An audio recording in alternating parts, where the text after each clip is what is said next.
छोटी सी कहानी, सूचना तो मैं रोज़ देता हूँ, थोड़ा सा मनोरंजन हो जाए उसके लिए एक कहानी है। एक धनिक राम थे, नाम के प्रतिकूल वो व्यक्ति थे, निपट कंजूस, इतना कंजूस कि आप कुछ वर्णन नहीं कर सकते हैं। एक बार उसकी पत्नी ने कहा कि अरे देखिए, जीवन में बहुत कुछ नहीं रह गया है, सो कुछ दान भी क्या कीजिए। बोला हमसे सब काम होगा लेकिन हमसे दान पुण्य नहीं होगा। पत्नी बोली देखिए, आप गलत करते हैं, दान पुण्य करना चाहिए, ये अच्छी बात है। बोला हमसे सब काम करवा लो लेकिन हमसे दान पुण्य नहीं होगा। रोज पत्नी बोले लेकिन वो उस बात को माने ही नहीं, क्योंकि वो काफ़ी कंजूस व्यक्ति ही था। फिर पत्नी बोली कि देखिए, आप मेरी बात को नहीं मान रहे, आप दान पुण्य कीजिए। बोला हम तुमको बार बार कह रहे हैं कि हमसे दान नहीं होगा।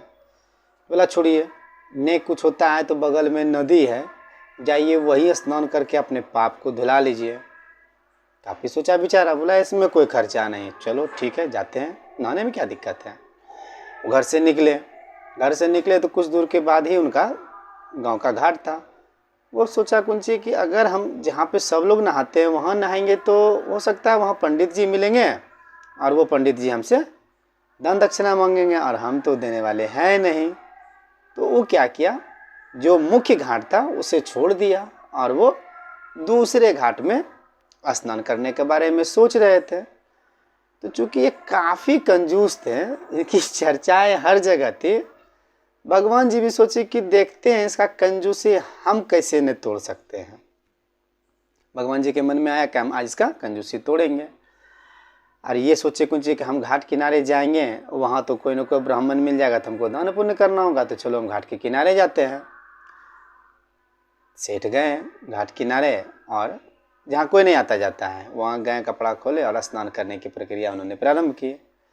जैसे उन्होंने डुबकी लगाया तब तक में भगवान जी आ गए और वो भी डुबकी साथ में लगाए। जैसे ब्राह्मण बाहर निकले वैसे वो भगवान जी भी बाहर निकले। देखें, मतलब भगवान जी बोले सेठ जी की जय हो। बोला आप, बोला भाई हम तो ब्राह्मण आदमी, आप कुछ दान दीजिए। फिर वही सेठ बोला कि भाई अभी कुछ देर पहले तो हम इससे बचने का कोशिश किए, कहाँ पकड़ा गया। बोला भाई हमसे सब चीज़ होगा लेकिन हम दान उन नहीं कर सकते। बोला नहीं, हम तो बिना दान लिए रह नहीं सकते हैं। बोला नहीं, हम दान नहीं कर सकते हैं। बोला कौन सी कि हमको साल भर का ही खाना दीजिए। बोले साल भर का, हम 1 महीना का नहीं दे सकते हैं। बोला अरे 1 महीना का नहीं दोगा तो 1 दिन का, तो बोला 1 दिन का, हम 1 घंटे का नहीं दे सकते हैं। बोला कुछ तो आपको सेठ जी देना ही होगा, नहीं दीजिएगा तो हम भी मानने वालों में से नहीं हैं। बोला नहीं, हम तो कुछ नहीं देंगे। अरे बोले नहीं दीजिएगा तो कुछ उधारिये गछ लीजिए। लास्ट में बहुत थके आ रहे, बोला ठीक है चलो एक ढेला हम गछ लिए, लेकिन वो भी उधारी अभी नहीं देंगे हम। बोला चलो कुछ तो गछा, उधारी रहा, कोई बात नहीं है। वहाँ से ब्राह्मण हट गए। सेठ फिर अपने घर आए, घर आके आराम ही कर रहे थे। ब्राह्मण फिर उसके गेट के पास आके दरवाज़ा ठकठकाए। तो पत्नी को कहते हैं देखो कौन है जी गेट ठकठकाया। बोला जी माता की जय हो, क्या काम है।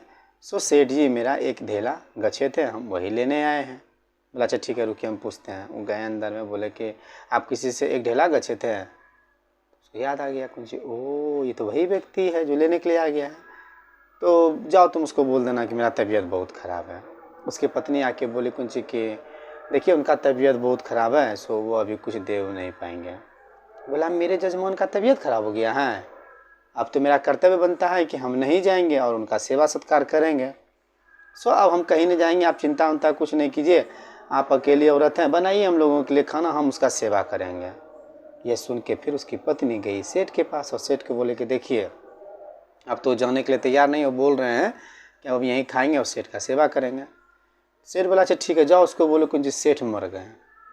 जाके बोलती है कि देखिए अभी तो वो ठीक थे, हम आपसे बात करने के बाद जब लौटे देखते हैं वो मर गए। बोला सेठ जी मर गए अब तो आज, अच्छा आप तो अकेली औरत हैं, क्या कीजिएगा, जाते हैं हम पूरे गांव समाज में हल्ला कर देंगे कि सेठ जी मर गए। बस वो ब्राह्मण निकले और पूरे मोहल्ला में हल्ला कर दिए। वहाँ से सब लोग इकट्ठे हो गए तो बोले कुछ कि अब सेठ की पत्नी बोलती नहीं वो नहीं मरे हैं।